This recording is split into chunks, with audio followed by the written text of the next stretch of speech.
உலக இருதுருவ நோய் எனப்படும் பைபோலர் டிசார்டர் என்ற நோய் விழிப்புணர்வு தினம் ஆண்டுதோறும் மார்ச் 29 கடைபிடிக்கப்படுகிறது. இதுகுறித்த விழிப்புணர்வு நிகழ்ச்சி திருநெல்வேலி ஸ்னேகா மனநல மருத்துவமனையில் நடைபெற்றது. டாக்டர் அஸ்வத் பாபு வரவேற்றார். இந்திய மருத்துவ சங்க தலைவர் அபுபக்கர், பாளையங்கோட்டை ரோட்டரி சங்க தலைவர் சாமுவேல் ஆகியோர் கூட்டு தலைமை வகித்தனர். டாக்டர்கள் பிரபுராஜ் கண்ணன், ராஜலட்சுமி, பாக்கியஸ்ரீ மற்றும் பலர் பேசினர். ஸ்னேகா மருத்துவமனை டாக்டர் பன்னீர்செல்வம் நிகழ்ச்சியின் நோக்கம் குறித்து பேசினார். அப்போது அவர் இருதுருவ நோய் இந்தியாவில் 1,40,00,000 பேருக்கு இருக்க வாய்ப்புள்ளது. 10 முதல் 20% பேர் மட்டுமே இந்த நோயின் தன்மை அறிந்து சிகிச்சை பெறுகின்றனர். இதுகுறித்த அதிக விழிப்புணர்வு தேவைப்படுகிறது என்றார். இறுதியில் டாக்டர் அருண் செல்வராஜ் நன்றி கூறினார்.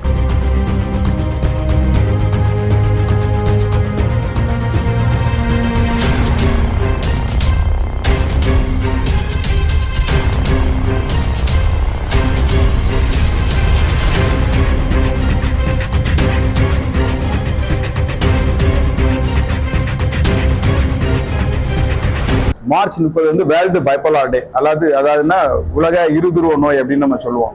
இது பாத்தீங்க அப்படின்னா வந்து 0.5 to 1%, அதாவது 1% மக்களுக்கு இந்த இருதுருவ நோய் இருக்கு. நம்ம இந்தியாவுடைய மக்கள் தொகை வந்து ஒரு 140 கோடி அப்படின்னா 1,40,00,000 பேருக்கு இந்த மாதிரி இந்த பைபோலார் டிசார்டர் இருக்கு. ஆனா நம்ம இந்தியாவில வந்து ஆய்வறிக்கை பண்ணாங்க, நேஷனல் மென்டல் ஹெல்த் சர்வே அப்படின்னு ஒரு ஆய்வறிக்கை பண்ணாங்க. அதாவது மனநோய் வந்து எவ்வளவு இருக்கு, அது வந்து எத்தனை % இருக்கு, எத்தனை பேர் இதுக்கு ட்ரீட்மெண்ட் எடுத்துக்கிறாங்க அப்படிங்கிற சர்வே பண்ணதில்ல. இந்த இருதுருவ நோய் அப்படிங்கிறது வந்து 1% இருக்கு, அதாவது 1% இருக்கு. பட் இதுல ட்ரீட்மெண்ட் எடுத்துக்கணும்னு வச்சுக்கோங்களேன், மனநோய்க்கு ட்ரீட்மெண்ட் எடுக்க வெறும் 10 to 20% தான். அதாவது நான் இங்கிலீஷ்ல ட்ரீட்மெண்ட் கேப் அப்படிங்க. ஒரு நாள் மனநோயில் பாதிக்கப்பட்டவங்க எத்தனை பேர் ட்ரீட்மெண்ட் வராங்க அப்படின்னா வந்து 10 to 20% மக்கள் மட்டும்தான் ட்ரீட்மெண்ட்டுக்கு வராங்க. 80% மக்கள் என்ன செய்யுது, இதுக்கு ட்ரீட்மெண்ட்டுக்கே வர்றதில்லை. இதுக்கு பல்வேறு காரணங்கள் இருக்கு. ஏன்னா மனநோய் பத்தினா மக்கள் மத்தியில முக்கியமா இது பத்தின அறியாமை.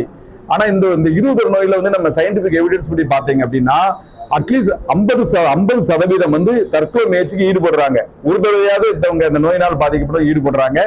அதுல வந்து பாத்தீங்கன்னா வந்து இறந்து போறது 15%. 100 பேர்ல 15 பேர் என்ன பண்றாங்க, சூசைட் பண்ணி இறந்து போடுறாங்க. சோ இதனால என்ன செய்யணும், மக்கள் மத்தியில இந்த நோயை பத்தின ஒரு விழிப்புணர்வு உண்டு பண்ணணும். ஏன்னா இது நோயினால பாதிக்கப்படுறாங்க, தற்கொலை பண்றது மட்டும் இல்ல, இவங்களுக்கு அதிகமான ரோடு ஆக்சிடென்ட்ல யூஸ் பண்றது, இது இன்வால்வ் ஆகுறது, இவங்க வந்து மது மற்றும் போதை பழக்கங்கள்ல வந்து இந்த மாதிரி ஈடுபடுறது, இந்த நோயினால பாதிக்கப்பட்டவங்க இருப்பாங்க. சோ இதனால மக்கள் மத்தியில இது வந்து விழிப்புணர்வு உண்டு பண்ணணும். ஏன்னா இவ்வளவு மக்கள் இருக்கும்போது 90% மக்கள் ட்ரீட்மெண்டே எடுத்துக்கல, வெறும் 10% தான் நம்ம இந்தியாவில ட்ரீட்மெண்ட் எடுத்துட்டு இருக்காங்க அங்கிறது அறிவியல் அரசு. இது ரொம்ப ரொம்ப நம்ம வந்து எல்லாருமே நம்ம முக்கியத்துவம் கொடுக்கக்கூடிய விஷயம் இது வந்து. ஏன்னா மனநோயும் மற்ற நோய் மாதிரி ஒரு நோய் தான். இதுக்கு அருமையான மருந்து மாத்திரைகள்லாம் இருக்கு, மருத்துவங்கள் இருக்கு.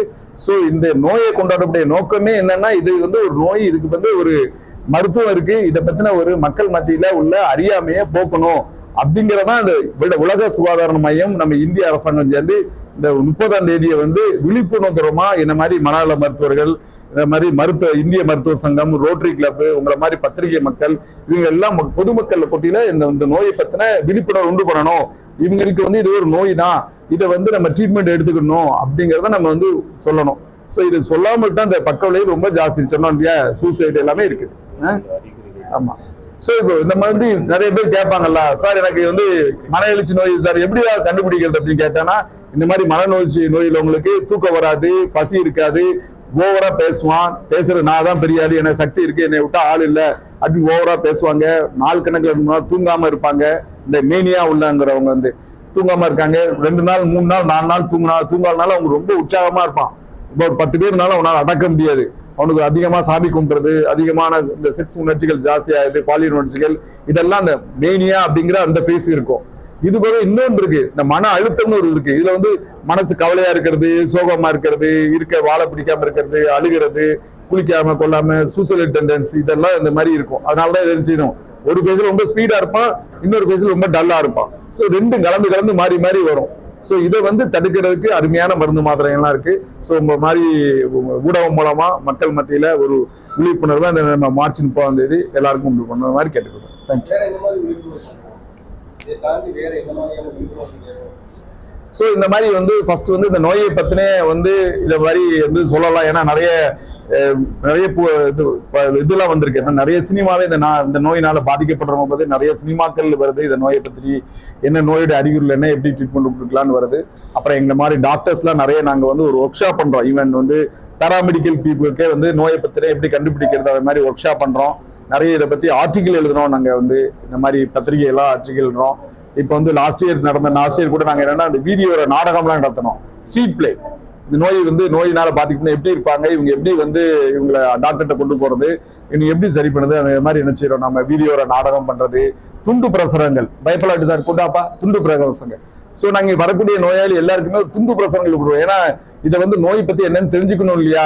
அது மாதிரி வரக்கூடிய எல்லாருக்குமே அவங்க நோயாளிகள் உறவினர்களுக்கு இங்க வந்து பயிற்சிக்கு வரவங்களுக்கு எல்லாம் அந்த நோயை பத்தின துண்டு பிரசுரங்கள் எல்லாருக்கும் நம்ம கொடுக்குறோம். அப்புறம் நிறைய நம்ம சொன்னா போதாது எல்லாமே சயின்டிபிக் எவிடன்ஸோட சொல்றோம். இந்த நோய் பத்தின ஆராய்ச்சிகள் நம்ம இந்தியாவில நிறைய நடந்திருக்கு.